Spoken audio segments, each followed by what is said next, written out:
بسم اللہ الرحمن الرحیم۔ السلام علیکم۔ آج 14 فروری بروز بدھ ہم بات کریں گے دو اہم ایشوز کے حوالے سے۔ پاکستان تحریک انصاف کی 3 امیدواروں نے جو اسلام آباد کے تینوں حلقے ہیں وہاں سے چیلنج کیا تھا، جو الیکشن کمیشن نے نوٹیفیکیشن جاری کیا تھا، اور اس میں جو اب تفصیلات سامنے آئی ہیں، بہت اہم عدالت میں آج سماعت ہوئی اور چیف جسٹس کی جانب سے باقاعدہ طور پر یہ کہا گیا ہے کہ الیکشن کمیشن کے پاس جب درخواستیں پینڈنگ تھیں، درخواستیں زیر التوا تھیں، چونکہ اب یہ سارا معاملہ پاکستان تحریک انصاف کے تمام امیدواروں کے ساتھ یہی ہو رہا ہے کہ جہاں اسٹے آرڈر بھی جاری کیا جاتا ہے، اسٹے آرڈر میں بھی ساتھ ہی کامیابی کا نوٹیفیکیشن الیکشن کمیشن خود اسٹے دیتا ہے اور خود ہی نوٹیفیکیشن جاری کر دیتا ہے، جس کی بنیاد پر چیزیں الیکشن کمیشن کے کنٹرول سے بھی، آئینی اور قانونی کنٹرول سے بھی باہر جا رہی ہیں، جس کی بنیاد پر عدالتوں کو نہ چاہتے ہوئے بھی انٹروین کرنا پڑ رہا ہے۔ آج بھی یہی ہوا، اس کی سماعت اور تفصیل میں آپ کے ساتھ شیئر کروں گا، اور ساتھ ہم بات کریں گے شہباز شریف حمزہ شہباز کے خلاف رمضان شوگر مل کیس پر آج سماعت ہوئی ہے لاہور کی احتساب عدالت میں، اور لاہور کی احتساب عدالت میں سابق وزیر اعظم و صدر مسلم لیگ نون شہباز شریف اور ان کے بیٹے سابق وزیر اعلیٰ پنجاب حمزہ شہباز کے خلاف رمضان شوگر مل ریفرنس کی سماعت ہوئی۔ جج علی ذوالقرنین آوان صاحب احتساب عدالت کے جج تھے، انہوں نے سماعت کی۔ شہباز شریف کے نمائندے انوار حسین ایڈوکیٹ نے حاضری مکمل کروائی۔ حمزہ شہباز عدالت میں پیش نہ ہوئے اور 1 دن کی حاضری معافی کی درخواست دائر کی، جسے منظور کیا گیا۔ عدالت نے حمزہ شہباز کی مستقل حاضری کی درخواست پر دلائل طلب کرتے ہوئے سماعت 12 مارچ تک ملتوی کر دی۔ 18 فروری 2019 کو نیب کی جانب سے شہباز شریف اور ان کے بیٹے کے خلاف یہ ریفرنس دائر کیا گیا تھا، اور اس میں الزام یہ تھا کہ صرف دونوں ملزمان کو نامزد کیا گیا تھا، اور الزام لگایا تھا کہ رمضان شوگر ملز کے لیے انہوں نے غیر قانونی طور پر ایک نالہ تعمیر کروایا حکومتی خزانے سے۔ عدالت میں ریفرنس میں کہا گیا تھا کہ شہباز شریف اور حمزہ شہباز کی جانب سے اس نالے کی تعمیر سے قومی خزانے کو 21 کروڑ 30 لاکھ روپے کا نقصان ہوا، لہٰذا دونوں ملزمان کو سزا دی جائے۔ اس پر جب نیب انہوں نے ترامیم کی، تو چونکہ انہوں نے تمام کیسز کو دیکھتے ہوئے ترامیم کی تھی، یہ کیس بھی واپس چلا گیا تھا۔ جب یہ واپس گیا تو بعد میں عمر عطا بندیال صاحب نے عمران خان کی درخواست کو منظور کیا تھا اور کیسز دوبارہ کھل گئے۔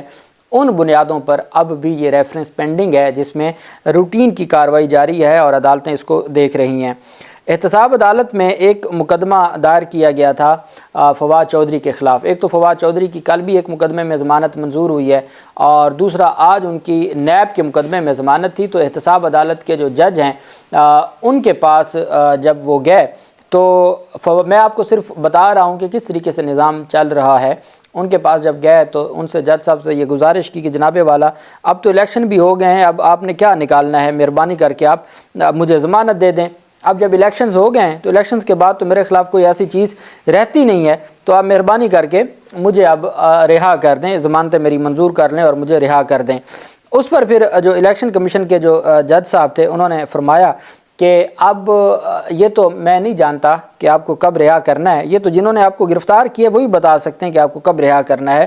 یہ باقاعدہ طور پر معزز عدالت کی جانب سے یہ تھے۔ احتساب عدالت اسلام آباد میں شکوہ جواب شکوہ، الیکشن ہو گئے، اب کیا نکالنا ہے مجھے جیل میں رکھ کے، فواد چودھری نے یہ کہا۔ اور اس پر پھر جو جج تھے شاہ رخ ارجمند صاحب، جو کہ احتساب عدالت کے جج تھے، انہوں نے کہا کہ ان سے پوچھیں جنہوں نے آپ کو جیل میں رکھا ہے کہ آپ کو کب نکالنا ہے۔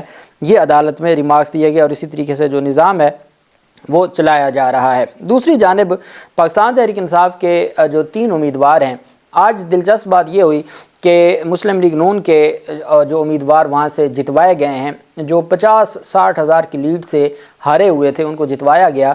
تو جب میڈیا کا سامنا پہلی دفعہ ان سے ہوا، دلچسپ بات یہ ہے کہ ان کے کسی کے پاس بھی فارم 45 موجود نہیں ہے۔ میڈیا نے کہا کہ آپ پاکستان تحریک انصاف تو اپنے ثبوتوں کے طور پر فارم 45 پیش کرتی ہے، آپ نے تو کوئی ایک فارم 45 پیش نہیں کیا۔ تو ان سے پوچھا کہ آپ کے پاس فارم 45 موجود ہیں؟ تو انہوں نے کہا جی کہ ہاں جی ہمارے پاس موجود ہیں، تمام تو نہیں ہیں لیکن اکثر ہمارے پاس فارم 45 موجود ہیں۔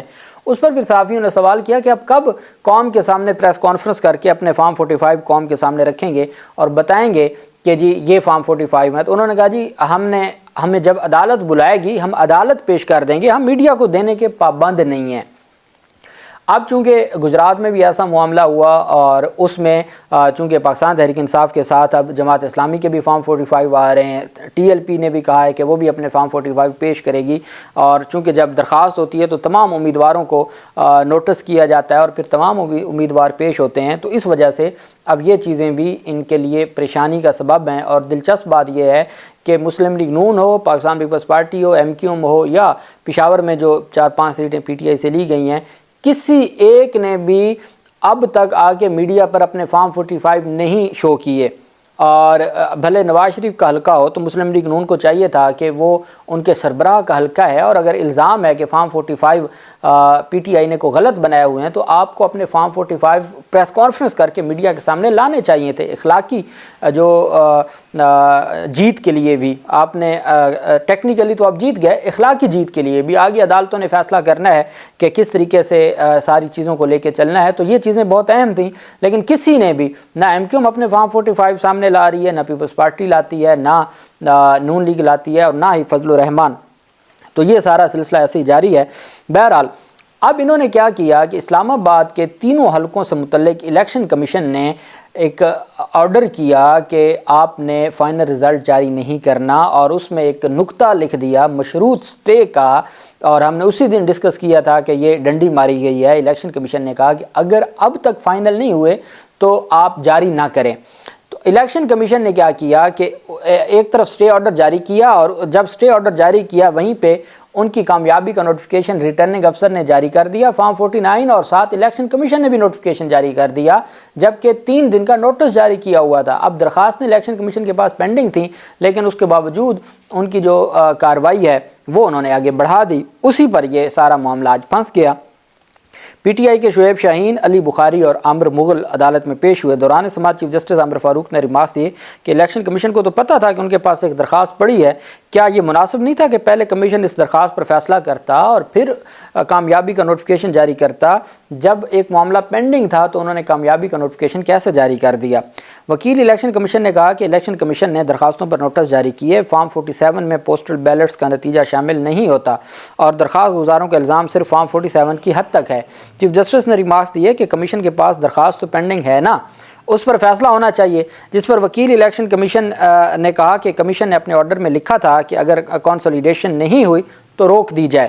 چیف جسٹس نے ریمارک دیا کہ اس کو چھوڑ دیتے ہیں، ریٹرننگ افسر نے پہلے کنسولیڈیشن کی ہوئی تھی یا کر لی ہوگی، الیکشن کمیشن کو تو معلوم تھا کہ اس کے پاس درخواست زیر التوا ہے۔ اگر ریٹرننگ افسر نے کوئی نتیجہ جاری کیا تھا تو آپ نے، الیکشن کمیشن نے کیوں اپنے پاس درخواست پینڈنگ ہونے کے باوجود کامیابی کا نوٹیفیکیشن جاری کیا؟ اس وقت تو کامیابی کا نوٹیفیکیشن چیلنج ہے اور درخواست گزار کہتے ہیں کہ کامیابی کا نوٹیفیکیشن کل عدم قرار دیا جائے، تو آپ نے کیا کیا؟ الیکشن کمیشن کو پہلے ان درخواستوں پر فیصلہ نہیں کر دینا چاہیے تھا۔ شعیب شاہین نے ہفتے کے روز اسلام آباد ہائی کورٹ میں درخواست دائر کی، کسی جج کی عدم دستیابی کے باعث درخواست سماعت کے لیے مقرر نہ ہو سکی۔ جب ہائی کورٹ میں درخواست دائر ہوئی تب کمیشن نے نوٹیفیکیشن جاری نہیں کیا تھا۔ پیر کے روز نوٹیفیکیشن جاری ہونے کے بعد پھر درخواست میں ترمیم کر کے دوبارہ دائر کرنی پڑی ان کو۔ الیکشن کمیشن نے ایک آرڈر کیا، وہ ریٹرننگ افسر تک پہنچ سکا نہیں پہنچ سکا، چلیں ٹھیک ہے، لیکن الیکشن کمیشن کو خود تو اپنے فیصلے کی حیا کرنا چاہیے تھا، اور اپنے فیصلہ جو انہوں نے خود حکم امتناع جاری کیا تھا، نوٹس جاری کر دیا تھا، رپورٹ طلب کر لی تھی، تمام امیدواروں کو طلب کر لیا تھا، تو پھر ایسا کیا ہوا کہ آپ کو کامیابی کا نوٹیفیکیشن آپ کو جاری کرنا پڑ گیا؟ چیف جسٹس عامر فاروق نے اہم ریمارکس دیتے ہوئے کہا کہ نوٹیفیکیشن تو آپ کی اپنی غلطی ہے نا، میرٹ پر ہم نہیں جا رہے، لیکن ایک درخواست جو زیر التوا ہے اس پر فیصلہ تو کریں۔ کمیشن نے درخواست منظور کرنی ہے یا مسترد کرنی ہے، لیکن فیصلہ تو کریں۔ یہ ایک قانونی معاملہ ہے اور اسے قانون کے مطابق دیکھا جانا چاہیے۔ بنیادی باتوں پر تو اب ہمارا اتفاق ہے کہ درخواست التوا میں ہے، اور اب دیکھنا یہ ہے کہ حل کیا ہے۔ اگر الیکشن کمیشن میں ان کی اپیلیں منظور ہوتی ہیں تو نوٹیفیکیشن ختم ہو جائے گا۔